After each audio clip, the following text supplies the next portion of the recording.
On the evening of October 28th, Deadline Hollywood broke the scoop which confirmed what has been rumored and what we've been hinting at for some time. Benioff and Weiss, the former Game of Thrones showrunners, are out of Star Wars. The trilogy they were attached to is by all accounts still happening, but they will no longer be involved with it. In this editorial, I will begin by giving you all a reminder of how badly they dropped the ball on Game of Thrones, before breaking down the official story of what we know of the situation so far, and finally, give my take on what might really have happened. If you like the content of this video, then please help share it, leave a like, and if you haven't done so already, make sure you subscribe and click the bell to indicate that you want notifications on all videos. With that having been said, let's dive right in. Let's begin with a quick refresher of who these guys are. David Benioff and D.B. Weiss, sometimes called D and D for short, on account of their first names both beginning with the letter D.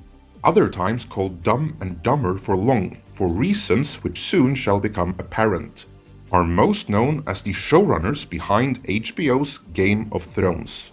Game of Thrones was of course one of the biggest TV series of all time. People all over the world went nuts over it, and for that, Benioff and Weiss were the kings of TV.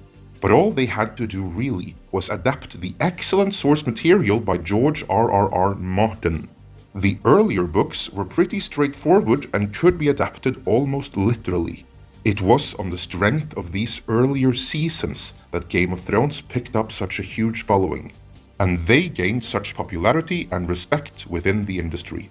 But a few books in, Martin started losing his way as the characters took on a life of their own and spun the story outside of his control. The storylines grew in number and got overtly complicated, and Benioff and Weiss subsequently had to put more and more of their own writing into it to try to retain straightforward storytelling for TV. To this end, storylines had to be cut, and many a fan of the books will tell you that in this process, mistakes were made. The problems would begin for real though, when they ran out of books to adapt at the end of season 6. But even if they didn't have any more published novels, they did have the outlines from the writer himself, which detailed how things would play out in the as of yet unreleased books. In Martin's estimation, who is himself an accomplished and experienced TV writer, there was material there for another 5 or 6 seasons, at the very least 4, meaning Game of Thrones would have concluded after 10 full-length seasons, if his advice had been taken on board. For HBO, Game of Thrones was their goldmine, and they would be very happy to fund another 4 seasons. And if Benioff and Weiss decided they needed another season or 2 after that, I'm sure HBO would have been quite content to give them that as well. But Benioff and Weiss didn't want the 4 seasons Martin suggested that they needed. No, they had already made their minds up that they would conclude the series in 2 seasons, season 7 and 8, and both of these would be shortened at that. This was their decision. There is no one else to blame for how that would turn out. Maybe they were fed up with Game of Thrones. Maybe they were in a hurry to progress their career further. It was, after all, around this time that talks begun about them taking on Star Wars. Maybe they had started buying into their own hype, and had convinced themselves that their vision on how to conclude the series was the right one and would be universally beloved. I don't know. What I do know is that literally everyone else warned them that 2 shortened seasons wouldn't be enough, and HBO were ready to throw the bank and all its contents at them for them to change their minds and make more seasons, but to no avail. Benioff and Weiss proceeded with their plan. In so doing, they didn't just drop the ball, they dropped the ball worse than any ball has ever been dropped before.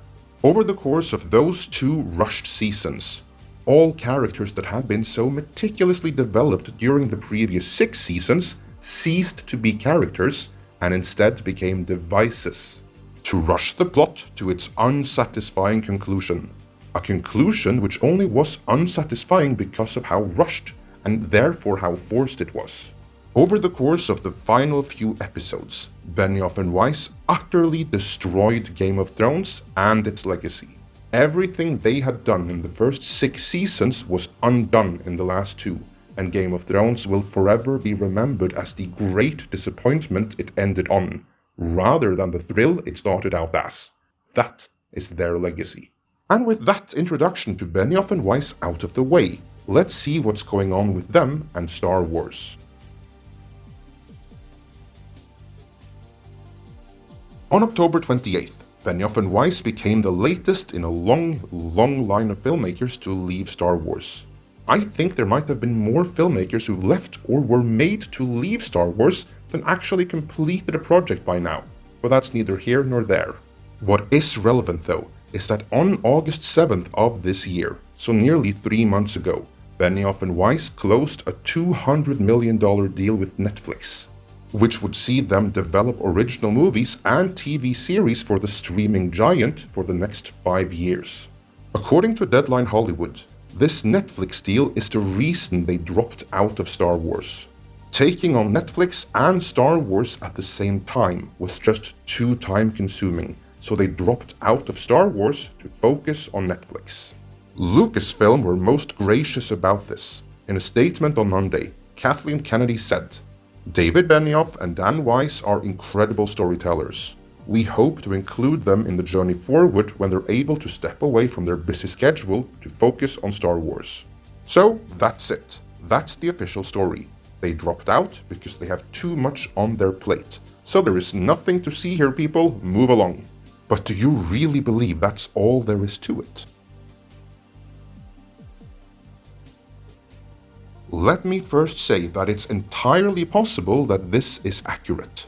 They were announced as overseeing a Star Wars trilogy in February of 2018, when their plate was empty following the conclusion of Game of Thrones little more than a year later. But then they signed the Netflix deal in August of this year, and then their plate filled up, to the point that it gradually became clear that there was no room on it for Star Wars, so they dropped out to focus all their attention on Netflix. It could be that that's all there is to it.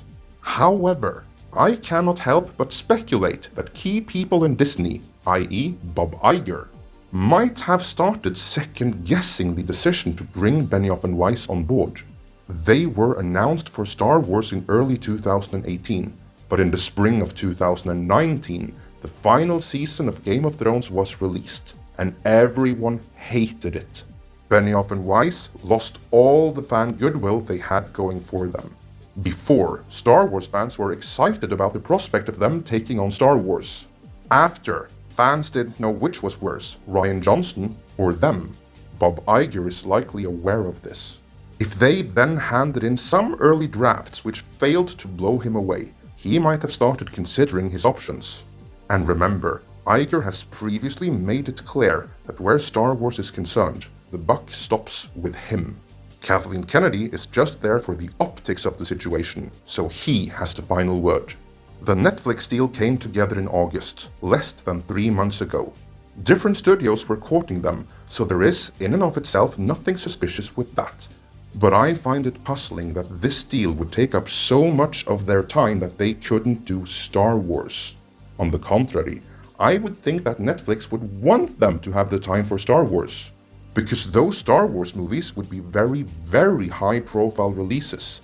That would keep Benioff and Weiss in the public limelight, which in turn would mean that Netflix would continuously market whatever Benioff and Weiss ends up making for them as from the makers of the new blockbuster Star Wars movie now in theaters.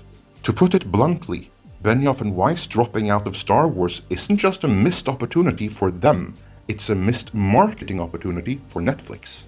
As such, I'm inclined to believe Netflix would have been open to working around them writing, maybe not directing, but at the very least writing the new Star Wars movies, as doing so would only increase the value of their investment into Benioff and Weiss. That this didn't happen leads me to speculate they might have been on the way out of Star Wars anyway. That they might have taken on so much for Netflix because they knew they weren't doing Star Wars anyway. I think this ties in with the announcement of Kevin Feige taking on a Star Wars movie. More than that, I think that before long, we'll learn that the Benioff and Weiss trilogy has now become the Kevin Feige trilogy. What is more, if that is what is really happening here, I think that might be the better course of action. Benioff and Weiss had already shown that they are only good when they're working on source material that can be adapted fairly literally. So I hope Netflix will pick up suitable source material for them to adapt.